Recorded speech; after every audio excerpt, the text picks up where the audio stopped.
सांस्कृतिक साम्राज्य के बारे में आज बात करने जा रहा हूँ।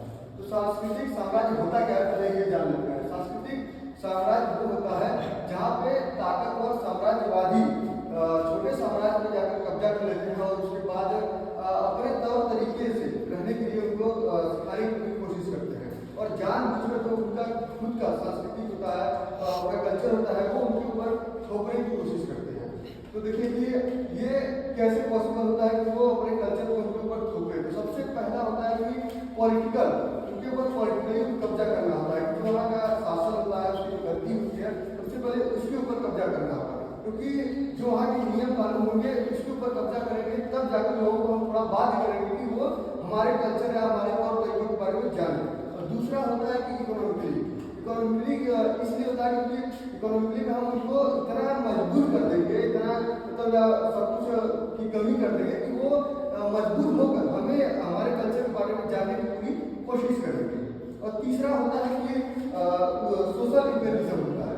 उनको चारों तरफ ये फैलाना होगा कि वो हमारे बारे में जाने, हमारे कल्चर के बारे में जाने, जो हमारा नियम है उसको फॉलो करें। तो सोशल कल्चर में अगर हम कैसे उनके बीच में ये उनका अचानक से कर सकते हैं कि वो हमारे फॉलो करें, तो सबसे जरूरी होता है हमारी लैंग्वेज जो है कि उनको अपनी लैंग्वेज के बारे में बताना पड़ेगा, तो ताकि वो उनको हम समझा सकें कि हम चाहते क्या है एक्चुअली उनसे। हम उनके ऊपर जो भी चीज़ लागू करना चाहते हैं, अगर उनके लैंग्वेज में उनको नहीं पाएंगे तो अपनी लैंग्वेज को उनको पहले सिखाना पड़ेगा।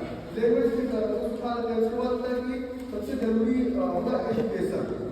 जो एजुकेशन देंगे वो अपने तरीके से देंगे, तो अपना संस्कृति होगा उसके बारे में हमको नॉलेज देंगे, ताकि वो जान सके कि इनका कल्चर क्या है।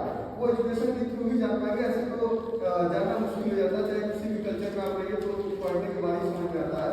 और तीसरा जो होता है कि लिटरेचर, जो साहित्य होता है, साहित्य जो है उसके बारे में वो बताना शुरू करते हैं कि अपने साहित्य के बारे में कुछ अच्छा चीज़ें बताएंगे कि ये हमारा साहित्य का ये इससे जुड़ी हुई चीज़ें हैं, वो अपना बताएंगे। और उनके जो जिनके ऊपर कब्जा कर रखा है उनके साहित्य को धीरे धीरे खत्म करने की कोशिश करते हैं, ताकि वो अपने कल्चर को धीरे धीरे छोड़कर, अपने इतिहास को छोड़कर वो हमें अब जानने लगा, हमें फॉलो करने लगे। तो देखिए कि एक दौर आया था कि 1995 से 2005 तक का, जिसमें हमें बहुत सारे ऐसे बदलाव हैं जो अपने सोसाइटी में देखे थे, अपने समाज में देखे थे। उस समय जो चीज़ें थी वो काफ़ी ब्रांडेड आने लगी थी। इसके पहले सब कुछ गाड़ी जैसा रहता था। इंटरनेट की जो सुविधा शुरू हुई थी वो 1995 के बाद ही हुई थी, और जो ब्रांडेड कपड़े आने शुरू हुए थे वो भी 1995 के बाद ही ज़्यादातर प्रचलन में आए हुए थे। बाकी एक सबसे महत्वपूर्ण था राइट टू इन्फॉर्मेशन, लोगों को जानने का अधिकार जो है वो भी 1995 के बाद ही ज़्यादा पता चला कि ये भी मेरा अधिकार है, और लोग अपने अधिकार का प्रयोग करने लगे थे। और काफ़ी हद तक आज भी ये चलता है, लोग आज भी अपने अधिकार का पूरा इस्तेमाल करते हैं।